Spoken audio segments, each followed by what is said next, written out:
Charles. And Charles, the first question is, how will your platform influence the student body, and what makes you qualified to lead as president? Good evening again. My name is Charles Fagan. I'm a junior sociology major. I want to thank Dr. Moore for moderating this debate and the elections committee for all the hard work they put in. The question of what our platform will do to enhance the student life here, we're really pushing transparency. Never before in the student government has our budget's been published. There's often times where our minutes are difficult to find or are not posted in a timely manner. So just pushing transparency so students can know what's going on in Georgia Southern. We're also going to use readily available resources on campus such as 91.9 The Buzz to do a weekly radio address to the students, having a media day once a week with Georgian and any other media sources that would like to participate in asking questions of student government, and also doing monthly roundtables inside the union, what we'll call a day with SGA, where students can come, any student, grad, freshman, sophomore, any major, and come and sit down and speak with student government representatives, one from every college and at least two from the executive board, present there to be able to communicate, really push the policy of engagement so that students know what's going on with student government, because we are their representatives. What was the last part of the question? And what makes you qualified to lead as president? Qualified. I've been in student government since 2007. It's been a long time, been a long run. I've served on over 10 committees, submitted over 20 pieces of legislation, including having a big role in the spring semester overhaul of our Constitution, which was under the Vice President Yasmin Inman's Constitutional Review Committee. I've also had a lot of experiences further than Georgia Southern. I've been an active member of Iota Phi Theta since 2007. Last year I ran for the Grand Council, International Second Grand Vice Polaris position, which deals with the administration of the entire fraternity and budgets that are similar to ours that we'll be looking at for Georgia Southern well into the hundreds of thousands of dollars, and being able to administer those fairly and allocate them properly. I've also been on the University Judicial Board, so I know what protocol and process looks like and how to run a meeting. Restoring Robert's Rules of Order is a big, at the top of my agenda within the Senate. It'll make our meetings run a lot more efficiently, and we'll be out of there in a lot faster time. I know some of the senators in here can agree with me when we say sometimes we spend too much time debating simple things. But that's what makes me qualified to be your next president. Okay, thank you.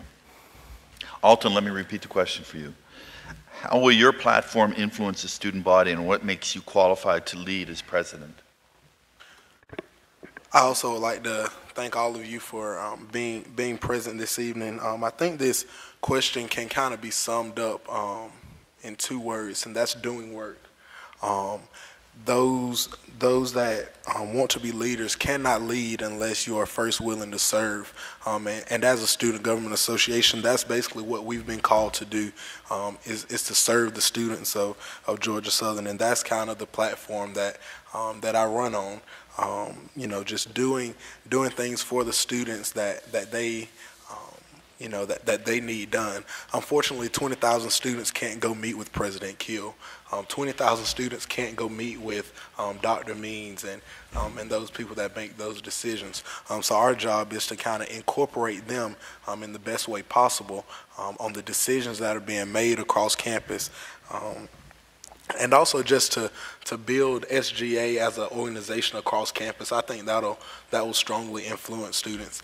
So many times SGA is only looked at when there's an interesting article in the Georgian or you know, when we're hosting a student appreciation day. But if we can kind of get it to where it's a premier organization across campus, where people know what's going on in SGA and they're excited about the work that we're doing, I think that would be a great influence for students. And all that comes with basically just doing the work that we're called to do. I feel that I'm qualified to reach these goals and accomplish these tasks because I feel that I'm persistent. I drive on a motto of, you know, once you start something, you need to finish it. Once you begin a task, it's not complete until it's done. And I feel that through that, I'm very qualified, because right now I sit in the position of Vice President of Auxiliary Affairs. I've seen firsthand the work that this administration has done you know, the work that others don't see, I've been able to witness it myself. Along with that, I've also been the leader of my fraternity, serving as president of that organization, and I feel like the challenges and the successes of leading that group of men has been a great leadership builder for me, to prepare me to now lead the Student Government Association and represent the 20,000 strong that we're looking for here in the fall, excuse me.